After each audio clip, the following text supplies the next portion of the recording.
উপমহাদেশের প্রাচীনতম রাজনৈতিক দল মুসলিম লীগ, সেই দল থেকে উৎপত্তি আওয়ামী মুসলিম লীগ। সেখান থেকে মুসলিম শব্দটি বাদ দিয়ে তৈরি করা হয় নতুন রাজনৈতিক দল, যার নাম আওয়ামী লীগ। এখন আমরা যাকে চিনি বাংলাদেশ আওয়ামী লীগ নামে। আওয়ামী থেকে মুসলিম শব্দটি বাদ দেওয়ার মতো ইসলাম থেকেও সরে গেছে রাজনৈতিক এই দলটির অনুসারীরা। রাজনৈতিক দল বললে ভুল হবে, এটি এখন পৃথিবীতে নবাগত ধর্মের নাম, যে ধর্মের প্রবর্তক হযরত শেখ মুজিবুর রহমান, যিনি পলাশীর প্রান্তরে নবাব সিরাজউদ্দৌলার হয়ে ইংরেজদের বিরুদ্ধে যুদ্ধ করেছেন। তারপর ইংরেজদের 200 বছরের শাসন আমলে ব্রিটিশ বিরোধী সবগুলো আন্দোলনের নেতৃত্ব দিয়ে ভারত পাকিস্তান নামক দুটি রাষ্ট্র গঠন করেছেন। এরপরে পূর্ব পাকিস্তানের ভাষা আন্দোলন থেকে স্বাধীনতা সংগ্রাম, কোথায় নেই আমাদের সবার প্রিয় শেখ মুজিবুর রহমান। অল্প বয়সেই আপনারা একটু লক্ষ্য করেন, দুইটা স্বাধীনতা তিনি এনে দিলেন, প্রথম পাকিস্তান, এরপরে বাংলাদেশ। এরকম মিথ্যা বলতে বলতে শেখ মুজিবকে এখন নবী রাসূলের পর্যায়ে পৌঁছানোর চেষ্টা চলছে। সেই সাথে মেয়ে হাসিনাকে উম্মুল আওয়ামী লীগিন বানানোর প্রাণান্তকর চেষ্টাও অব্যাহত আছে। সকল গুণের অধিকারী আমার মাননীয় প্রধানমন্ত্রী জননেত্রী শেখ হাসিনা। শেখ হাসিনার নাম উচ্চারণের পূর্বে তার প্রতি সম্মান সূচক একটি শব্দ উচ্চারণ করতে চাই, সেটি হচ্ছে হযরত শেখ হাসিনা, যার বেহেশতে যাওয়ার অধিকার আছে। সবার হাতে তালি চাই আমার নেত্রী শেখ হাসিনা, তুলনা যার নাই। স্কুল কলেজগুলোতে মুজিবের নামে মিথ্যা ইতিহাসের পাশাপাশি শেখ মুজিবকে পূজা করবার শিক্ষাও দেওয়া হচ্ছে শিক্ষার্থীদের। পরিস্থিতি যা দাঁড়িয়েছে, শেখ মুজিবকে শুধুমাত্র এখন আওয়ামী ধর্মের শেষ নবী ঘোষণা করাটাই বাকি আছে।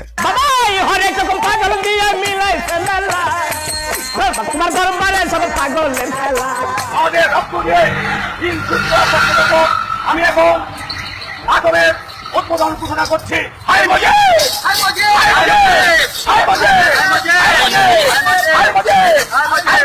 ইসলাম ধর্মের বিধান অনুযায়ী আল্লাহর সাথে কাউকে শরীক করলে তার কোনো ক্ষমা নেই, কিন্তু আওয়ামী ধর্মে তাদের ভগবানের চেয়ে নবী মুজিবের সম্মান আরো অনেক বেশি। মুজিবের সাথে ন্যূনতম বেয়াদবি বরদাস্ত করা হয় না এই ধর্মটিতে। নবী মুজিবের প্রতি ভক্তি ঠিক রেখে চুরি, ছিনতাই, ধর্ষণ, ভোট ডাকাতি সবই করতে পারবেন, কিন্তু মুজিবের প্রতি কিঞ্চিত বেয়াদবি হলেই তাদেরকে ধর্মচ্যুত করা হয়, যার প্রমাণ গাজীপুর সিটি কর্পোরেশনের মেয়র জাহাঙ্গীর আলম। বঙ্গবন্ধু 30 লাখ মারেছে 64 জেলায়, 45,000 করে মরছে প্রত্যেক জেলায়। আওয়ামী ধর্ম থেকে জাহাঙ্গীরকে বহিষ্কারের কারণ তিনি বলেছিলেন, তাদের শেষ নবী শেখ মুজিব নিজের প্রয়োজনে মুক্তিযুদ্ধে 30 লাখ মানুষ মারা যাবার গাঁজাখুরি গল্প বানিয়ে গেছেন। 64 জেলায় 45,000 করে মরছে প্রত্যেক জেলায়। যুদ্ধের সময় করছে, হ্যাঁ, 7টাই উদ্ধার করে নিছে। বঙ্গবন্ধু 30 লাখ মারেছে। ঘটনা কিন্তু সত্যি, 30,000কে 30 লাখ বানিয়েছিল শেখ মুজিব। কিন্তু আগেই বলেছি, তাদের ধর্মে নবীর শানে কোনো বেয়াদবি একেবারে বরদাস্ত করা হয় না, যে কারণে হাজারো কান্নাকাটি করেও ক্ষমা মেলেনি মেয়র জাহাঙ্গীরের। আকুল আবেদন করব মাননীয় প্রধানমন্ত্রী, উনি মানবতার মা, আল্লাহর পরে উনি আমাদের মালিক, সেজন্য আমার মায়ের কাছে আমি আবারও অনুরোধ করব, উনি যেন পুনরায় বিবেচনা করে বহিষ্কার আদেশ দিয়েছেন সেটা যেন প্রত্যাহার করেন। আওয়ামী নবী মুজিবের মূর্তি স্থাপনের বিরুদ্ধে কথা বলার অপরাধে রাজশাহীর কাটাখালী পৌরসভার মেয়র আব্বাস আলীকে শেষ পর্যন্ত ধর্মচ্যুতির পাশাপাশি গ্রেফতারও করা হয়েছিল। এলাকায় ব্যাপক জনপ্রিয় দুবারের নির্বাচিত মেয়র আব্বাস আলীর অপরাধ, তিনি শুধু বলেছিলেন ইসলামে কারো মূর্তি বসানো হারাম।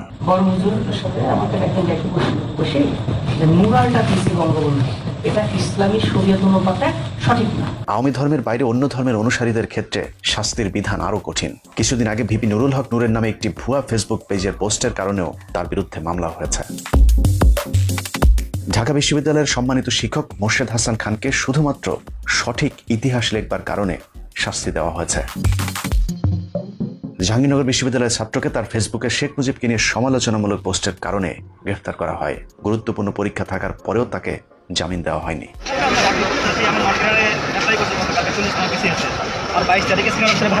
ছাড় দেওয়া হয়নি দেশের সবচেয়ে জনপ্রিয় দলের সর্বোচ্চ নেতাকেও।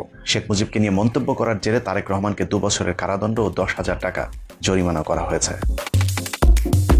পৃথিবীর যত ধর্ম আছে তার মধ্যে সবচেয়ে কট্টর অনুভূতি আওয়ামী ধর্মের মানুষের। এরা তাদের নবী মুজিবের মূর্তির বিরুদ্ধে কথা বললেও সহ্য করতে পারে না।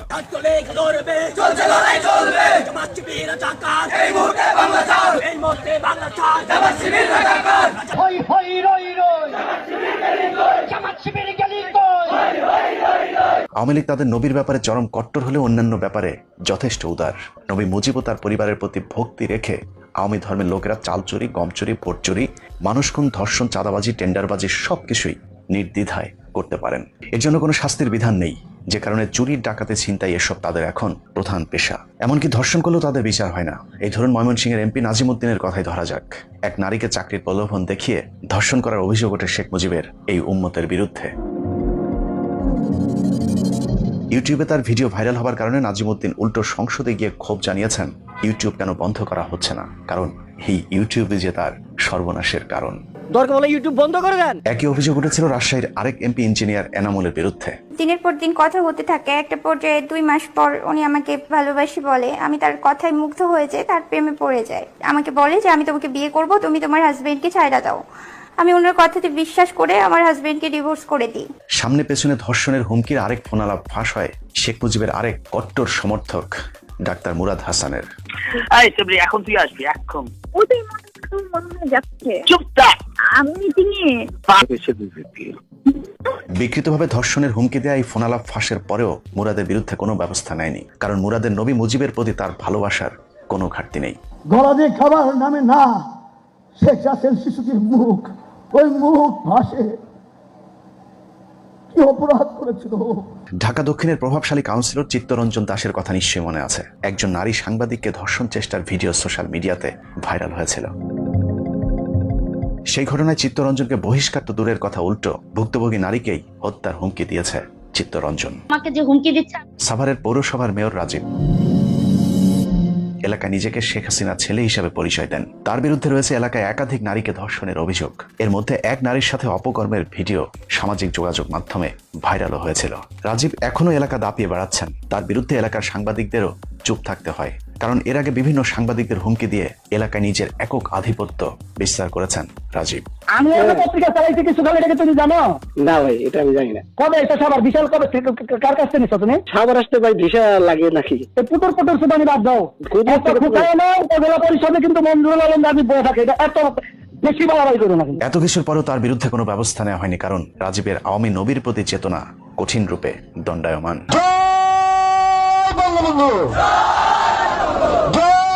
শেখ হাসিনা,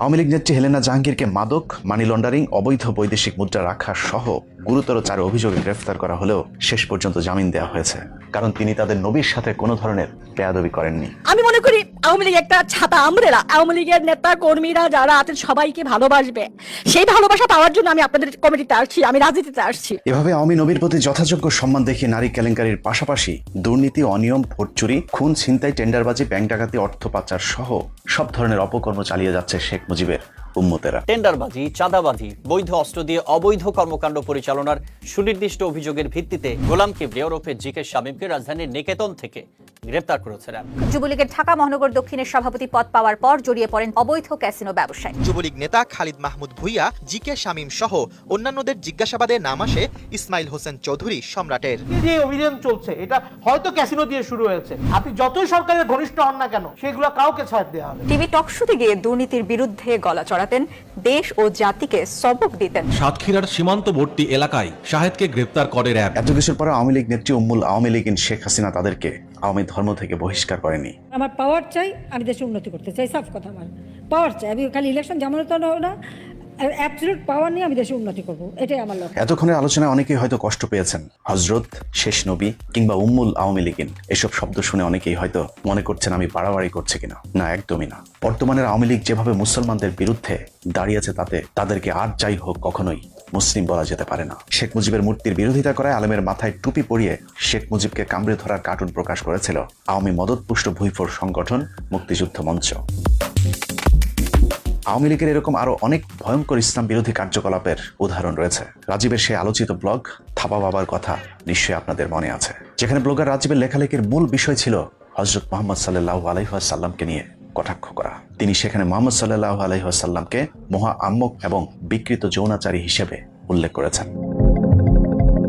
সেই রাজীবের মৃত্যুর পর শেখ হাসিনা নিজে তাকে দেখতে গিয়েছেন, এমনকি সংসদে শোক প্রস্তাব এনে রাজীবকে জাতীয় বীর উপাধিও দিয়েছিল এই আওয়ামী ধর্মের লোকেরা। 71-এর পরে আবার সমগ্র বাঙালি জাতির চেতনায় একটা উন্মেষ ঘটাতে পেরেছে স্বাধীনতার। সেই চেতনায় যখন তারা এরকম জাগ্রত করলো, কাজে সেই সন্ত্রাসীদের জন্য যা করার আমরা করবো। অ্যান্টি ইসলাম লোককে আওয়ামী লীগ এখানে শোক প্রস্তাব দিয়ে আওয়ামী লীগ জাতীয় বীর বানিয়েছে, এবং বাংলাদেশে যে নবী করিম সাল্লাল্লাহু আলাইহি ওয়াসাল্লামকে কটাক্ষ করেছে তাকে এই পার্লামেন্টে জাতীয় বীরের মর্যাদা দিয়েছে। এরপর আওয়ামী লীগের প্রত্যক্ষ মদদে রাজীবের মতো একঝাঁক ইসলাম বিদ্বেষী নাস্তিকদের নেতৃত্বে শাহবাগে দীর্ঘদিন চলেছে ইসলাম বিদ্বেষী কার্যকলাপ।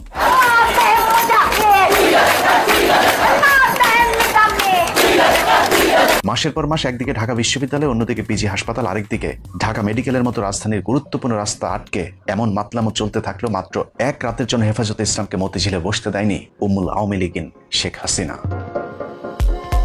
শাহবাগী ইসলাম বিদ্বেষী নাস্তিকদের ইসলাম নিয়ে কটূক্তির প্রতিবাদে 5 মের সেই রাতে হাজার হাজার মাদ্রাসার এতিম শিশুদেরকে খুন করে শেখ হাসিনা সরকার। রক্তের বন্যায় ভেসে যাওয়া সেই ঘটনাকে জিরো ক্যাজুয়ালিটি আখ্যা দিয়ে সংসদে ইতিহাসের জঘন্য মিথ্যাচার করেন শেখ হাসিনা এবং তার উম্মতেরা। মে মাসের 5 তারিখে রাত্রে, অর্থাৎ 6 তারিখে, সেই দিন কোনো গোলাগুলি বা সেরকম কোনো ঘটনাই ঘটেনি। লোককে আমরা এই ছোট্ট জায়গা থেকে বের করে দিয়েছি শান্তিপূর্ণভাবে। সেখানে কিন্তু স্ট্যাম্পিডও কেউ কিন্তু আহত নেই। বোম মারা, গুলি করা, গুলি করছে, কিছু ডাইরেক্ট গুলি করা। সেই রক্তের দাগ না শুকাতেই ভারতের প্রধানমন্ত্রী নরেন্দ্র মোদীর ঢাকা সফরকে কেন্দ্র করে অনুষ্ঠিত বিক্ষোভে গুলি করে হত্যা করা হয় 27 জন তৌহিদি জনতাকে।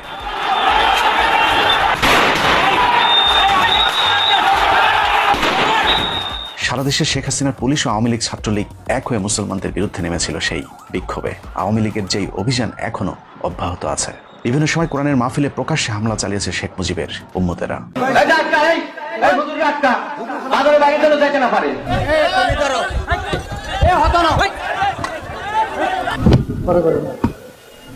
গরম করে এলাম বান্ধব বাচ্চা একদম পিঠা এখানকার বলা ঠিক করে এলাম। হ্যাঁ মারানির বলা রাষ্ট্রবিরোধী কথা একদম পিঠাই বলে গেলাম। 10 বছর হয়ে যাচ্ছে, এখন পর্যন্ত উদ্যোগ নেওয়া হয়নি প্রাথমিক ও গণশিক্ষা প্রতিমন্ত্রী। না ভালো কথা বলছি, ভালো আমি শেষ করি। আরাপের 179 নম্বর আয়াত থেকে কথা বলছি। 121 নম্বর আয়াত করতে এত কিচ্ছা কাহিনী বলেন না। তাহলে নেন আপনি আলোচনা করেন, সমস্যা নেই। আসসালামু আলাইকুম। এটা করে বদ্ধ দলাল দিয়ে দিন। আমি দেশে নাগরিক হলে কিছু কথা বলতে পারবেন না। আপনি হতে পারেন নেতা, কিন্তু কোরআনের চাইতে আপনার সম্মান বেশি না। যে কারণে জুমার খুতবা পর্যন্ত নিয়ন্ত্রণ করতে হয়েছে সরকারকে। দেশের বেশিরভাগ মসজিদে এখন জুমার নামাজের সময় আওয়ামী লীগ নেতাদের বক্তৃতা দেওয়ার জন্য ইমাম সাহেবকে বিশেষ সময় দিতে হয়, যেখানে আল্লাহ রাসূলের কথা বাদ দিয়ে শেখ মুজিবের বন্দনা শোনানো হয় মুসল্লিদের। এক যুবলীগের ক্যাডা আর হুজুর করেছে আমাদের প্রধানমন্ত্রীর নাম ধরে দোয়া করা লাগবে। ভয়ের ঠেলায় রব্বানা আতিনা ফিদ দুনিয়া হাসিনা ওয়া ফিল আখিরাতি হাসিনা, সবাইকে আল্লাহুম্মা আমিন। ফেলায় অনেক সময় জবরজের হইয়া যায়। শুধু বাংলাদেশ নয়, ক্ষমতায় টিকে থাকতে ভারতের মুসলমানদের বিরুদ্ধে অবস্থান নিয়েছে আওয়ামী জাহিলিয়াত নামের এই দলটি। কাশ্মীরে যখন মুসলমানদের উপর হামলা হয়েছিল তখন আওয়ামী শেষ নবী মুজিবের উম্মতেরা মুসলমানদের বিরুদ্ধে অবস্থান নিয়েছিল। হাসিনার পুলিশ প্রধান প্রকাশ্যে হুমকি দিয়েছিল কাশ্মীরি মুসলমানদের পক্ষে কথা বললে পরিণতি হবে ভয়াবহ। যেটি আমার দেশের বিষয় নয়, সেই বিষয় নিয়ে যে অনাকাঙ্ক্ষিতভাবে অযাচিতভাবে আমার দেশের কোনো ঝামেলা করার চেষ্টা করেন, অবশ্যই তাদেরকে কঠোর আইনি ব্যবস্থার মুখোমুখি হতে হবে। সবশেষ ভারতের রাসূল সাল্লাল্লাহু আলাইহি সাল্লামকে নিয়ে কটূক্তির ঘটনায় সারা বিশ্ব যখন তোলপাড়, তখন আওয়ামী লীগ মুসলমানদের বিরুদ্ধেই অবস্থান নিয়েছে। মুজিব কন্যা হাসিনা বলেছেন, কারো উস্কানিতে রাস্তায় নামলে আমছালা দুটোই হারাবে। অবৈধ তথ্যমন্ত্রী হাসান মাহমুদ বলেছেন, ভারতের বিরুদ্ধে কোনো নেতিবাচক সংবাদ প্রকাশ করা যাবে না। স্বামী মোদীর প্রতি মৃণালের স্ত্রীর এই ভালোবাসার স্বীকৃতিও পেয়েছেন এরই মধ্যে। আনন্দবাজার পত্রিকা এরই মধ্যে তাদের সংবাদে বলেছে, সব মুসলমান দেশ ভারতের বিরোধিতা করলেও ব্যতিক্রম শুধু বাংলাদেশ। এর অর্থ হলো পৃথিবীর সব মুসলমানেরা রাসূল সাল্লাল্লাহু আলাইহি ওয়াসাল্লামের অবমাননার প্রতিবাদ করলেও বাংলাদেশের তাহাজ্জুদ নামাজ পড়ে ভোট চুরি শুরু করা প্রধানমন্ত্রী ভারতকে সমর্থন করেছে।